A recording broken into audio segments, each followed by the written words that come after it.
మీ మీద చాలా బాధతో అడుగుతున్నామండి. అదేదో నన్ను అమెరికా నుంచి పిలిపించింది, ఫ్లైట్ టికెట్లు ఆవిడే పెట్టించింది, శంషాబాద్ ఎయిర్పోర్ట్లో నేనేం దిగ్గానే. పెట్టలేదు సార్. నాకు తెలీదు. అది అప్పుడు ఎందుకు వచ్చాడంటే ఆయన స్కాలర్షిప్ గురించి ఏదో వర్క్ ఉండి వచ్చాడు ఆయన. అంటే కాదు సార్, వాళ్ళ డిపార్ట్మెంట్ లో అసిస్టెంట్ డైరెక్టర్ నుంచి డిప్యూటీ డైరెక్టర్ పోస్ట్ కి ఏవో జరుగుతా ఉన్నాయి అప్పుడు. అంటే ప్రమోషన్ లిస్ట్ ఇతను యుఎస్ కి వెళ్ళాడు కదా, సో దట్ ఇతని పేరుని పక్కకు జరిపారనమాట. ఇది మీరు వాళ్ళ డిపార్ట్మెంట్ కూడా అడగండి కావాలంటే. దానికోసము అతను షార్ట్ పీరియడ్ వచ్చేసి దాన్ని క్లియర్ చేసుకోవాలని వచ్చి వెళ్ళాడు ఆయన. హైదరాబాద్ కి కూడా వెళ్ళానన్నది వెళ్ళిన విషయం కూడా అందు గురించి అతను. అంతేగాని ఎక్కడికో వెళ్ళి ఎవరి దగ్గర డబ్బులు తీసుకొచ్చుకోవడానికి కాదు. అతను అసిస్టెంట్ డైరెక్టర్ నుంచి డిప్యూటీ డైరెక్టర్ ప్రమోషన్ కోసం అనేసి షార్ట్ పీరియడ్ ఇతను కన్సిడర్ చేయట్లేదు, ఎందుకంటే యుఎస్ కి వెళ్ళాడు అనేసి. మరి ఆయన చెప్తున్న స్క్రీన్ ప్లే వేరుగా ఉందండి. ఏమంటారంటే మేము ఈరే పిలిపించారు, ఎయిర్పోర్ట్లో దిగ్గానే శంషాబాద్ ఎయిర్పోర్ట్ పక్కనే ఉన్న విజయసాయి రెడ్డి గారి ఇంటికి వెళ్ళి వాళ్ళ భార్య సునందారెడ్డి గారు బ్యాగ్ ఇస్తారు, 60 లక్షలు క్యాష్ అనేది ఇంకా అంతకు మించిన సిగ్గుచెట్టి ఒకటి ఉండదు చెప్పాలంటే. ఇప్పుడు ఇతను వచ్చిన పర్పస్ అతను ప్రమోషన్ పర్పస్ మీద వచ్చాడు. నాకు బాగా గుర్తు లేదు కానీ విషయం అయితే అది. ఆ మూమెంట్ లో అయితే ప్రమోషన్స్ కూడా ఇచ్చారు. కావాలంటే మీరు వెరిఫై చేయండి. వాళ్ళ డిపార్ట్మెంట్ లో అసిస్టెంట్ డైరెక్టర్స్ నుంచి డిప్యూటీ డైరెక్టర్ కి ప్రమోషన్స్ ఇచ్చారు. యాక్చువల్లీ ఈయన సీనియర్ లిస్ట్ లో ఉన్నా కూడా ఇతను యూఎస్ కి వెళ్ళాడనే ఉద్దేశంతో ఇతను పక్కన పెట్టారు. సో దాని గురించి అతను బాగా మెంటల్ స్ట్రెస్ అయిపోయేసి ఆన్సడన్ గా వచ్చేసాడు. పైపెచ్చి నా కోసం వచ్చానని చెప్తా ఉన్నాడు.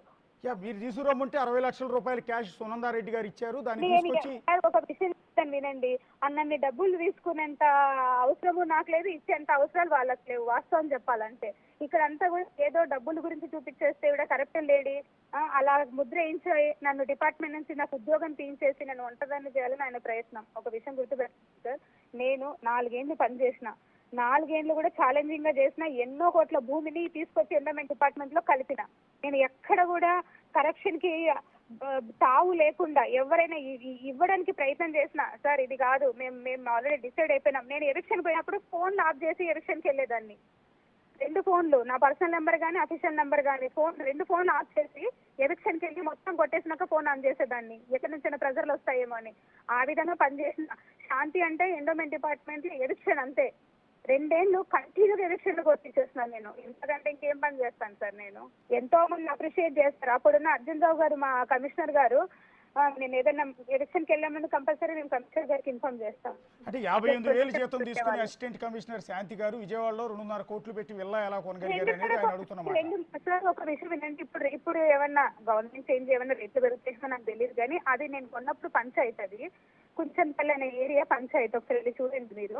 అప్పుడున్న ల్యాండ్ వాల్యూ ఇప్పుడు కూడా అదే ఉంటుండొచ్చు నాకు తెలిసి, ఎందుకంటే నేను కాదు అదంతా సుభాష్ చూసుకున్నారు కాబట్టి నాకు పెద్దగా ఐడియా లేదు దాని గురించి. ఇదంతా కూడా విల్లా గురించి అంతా కూడా చూసుకుని సుభాష్. నేను మాత్రం 50 లక్షలు లోన్ పెట్టుకున్నా, ఒక 20 లక్షలు మాత్రం నాకు తెలిసిన వాళ్ళ దగ్గర క్రెడిట్ తెచ్చుకున్నాను నేను. రిమైనింగ్ అంతా కూడా సుభాష్ చూసుకున్నారు ఆయన. కాబట్టి ఇంకా మరి ఒకటి ప్రాపర్టీ కొనడంలో తప్పేముంది? కాదు సార్, ఫస్ట్ నుంచి we are not a beggars. Madan కూడా చెప్పాడు మీకు, బాగానే అమ్మాయి ఉండింది, మేము బాగానే సంపాదించింది ఆ అమ్మాయి ప్రాక్టీస్ లో కూడా అని చెప్పాడు మీకు. సో దట్ ఇంకా ఇల్లు కొనుక్కోవడంలో తప్పేముంది సార్? నేనేమైనా గుడిసెలో ఉండాలనా?